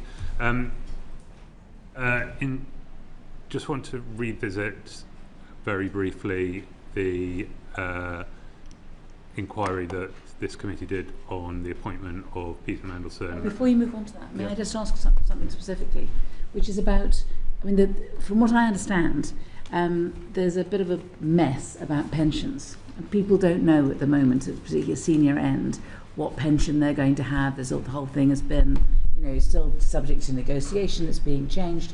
And so is it not right that senior people who are considering redundancy are essentially on gardening leave in the Foreign Office whilst their pensions are being sorted out, and they can work out how much redundancy they're going to get and how they can put that into their pension and when they can start. So there's these major changes going on. People are trying to make kind of overall decisions, but they can't because of the mess that the pensions are in. Is that, do you recognise that? It very much depends on which type of scheme they are using to leave the FCDO. So we have actually 3 redundancy schemes ongoing at the moment: a voluntary exit scheme, a voluntary redundancy scheme, and a discretionary exit scheme. Yes. Under the discretionary exit scheme, we agreed a special arrangement so that we could work out the payment ourselves within the FCDO. We didn't have to rely on Capita. So if you're exiting through the discretionary exit scheme, you're not seeking a pension adjustment, and you can leave under those terms. That's not a problem. Where you have left under voluntary redundancy scheme, yes, there is a problem with Capita.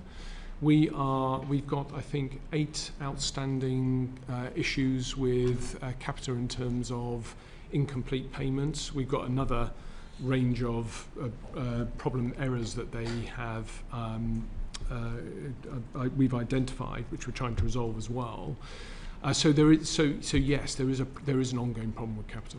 And so obviously in those cases, instead of the Foreign Office saving money, the public is spending money on people who aren't working for the Foreign Office but are on a full wage. So there are things that we can do in terms of offering people sort of partial payment to exit whilst waiting for the final figures from Capita. So some people could exit under those terms, but it's on a case-by-case basis, and we're having individual conversations with individual people about those circumstances.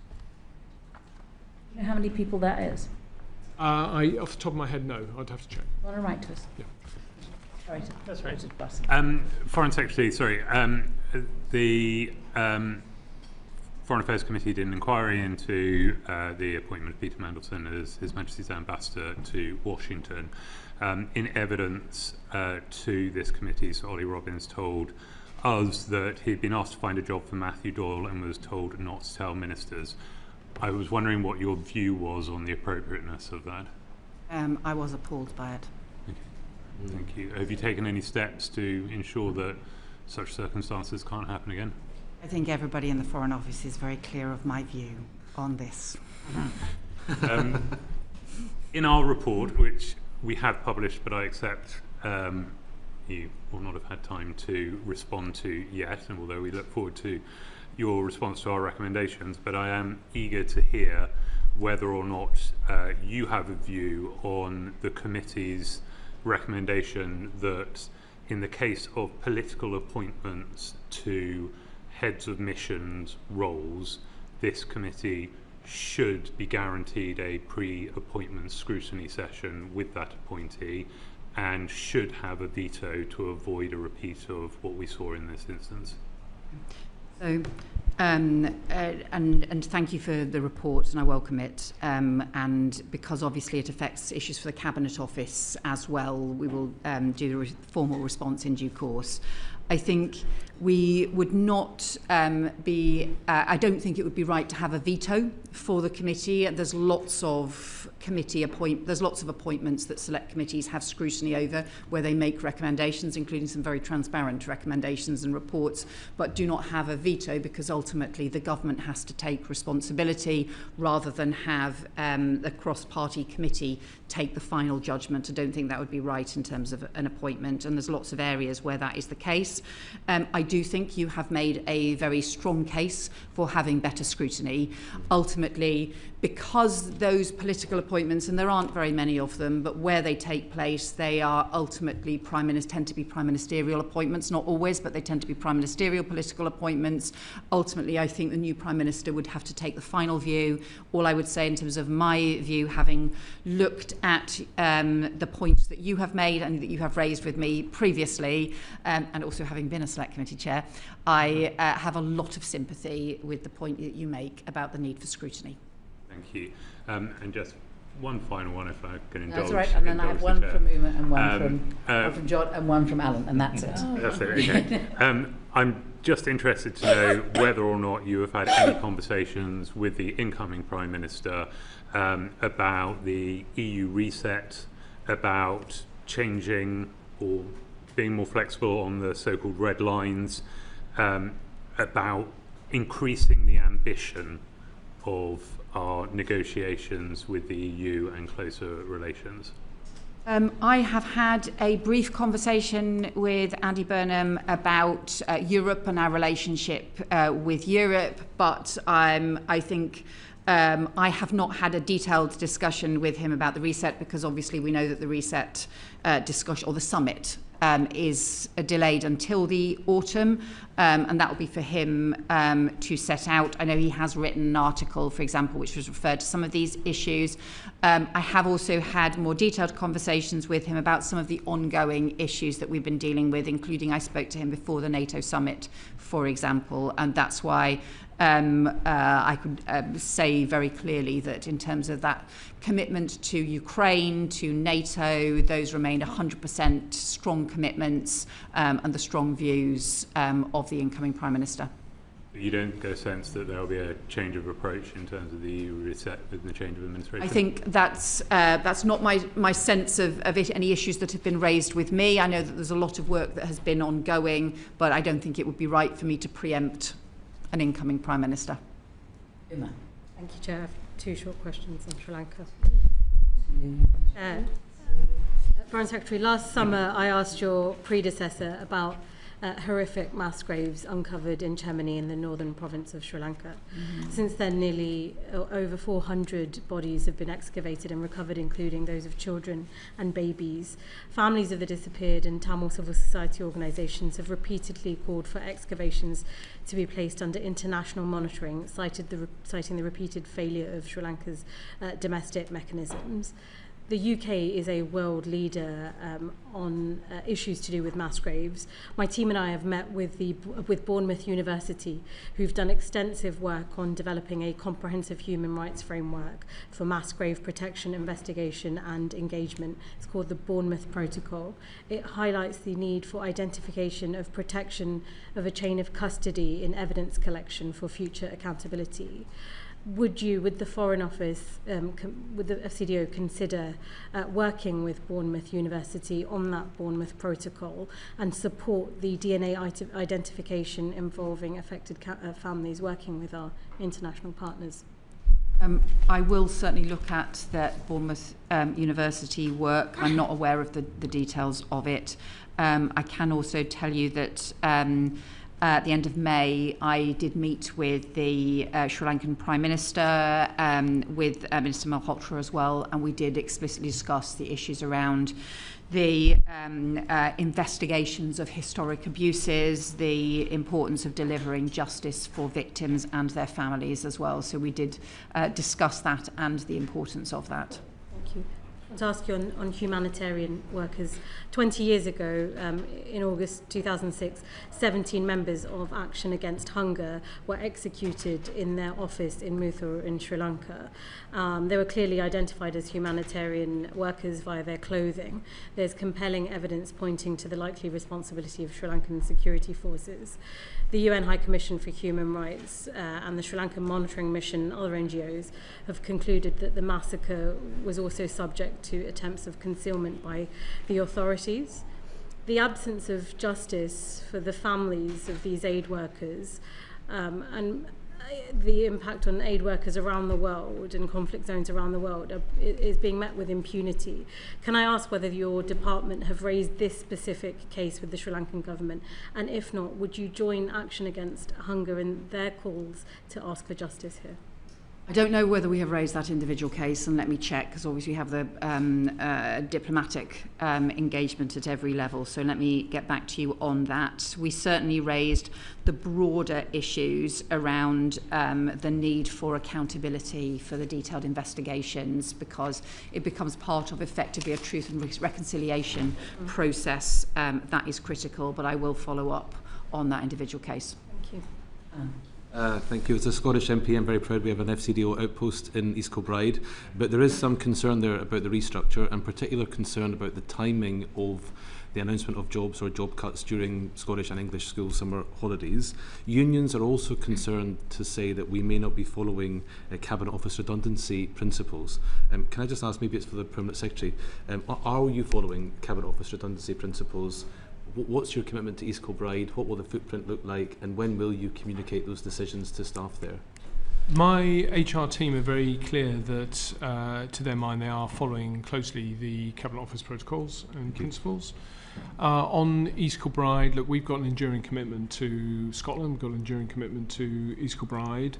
I have made a personal effort of mine during this restructuring to make sure that the job applications that have been put in are very clearly not saying London-only jobs, so that we're opening up the jobs throughout the whole of the network so people could do the jobs anywhere. And once the restructuring is over and people are in jobs, we're going to come back to this question of what are the long-term roles that we could put up into Scotland. So we will come back to that after the restructuring. Thank you very much. Thank you, Jim. Finally, 18 months ago, I raised with the then Permanent Secretary the issue of the children of UK diplomats who are posted overseas being unable to access the student loan system. So Ollie Robbins said that although only a small number were affected, he recognised it was causing huge distress, and in his words, it must be sorted out. 2 weeks ago, I met a diplomat on an overseas posting who told me that it was still a huge problem and that it hadn't been sorted out. Can you say if action is being taken to resolve this? Let me just say I feel very strongly about this. I think this is totally unfair on our diplomats who work for the United Kingdom, and they serve abroad in order to support all of us, and they do a job on behalf of all of us, and their children should be treated fairly in exactly the same way in the university system. So I feel very strongly about this. There have been different legal discussions about the frameworks and things across government, but my position remains very strong that they should be treated in the same way and fairly as other people, as if they had been doing a posting here in the UK. They could just as easily have been working in the Foreign Office in King's Charles Street, or they could have been working in any of our embassies across the world.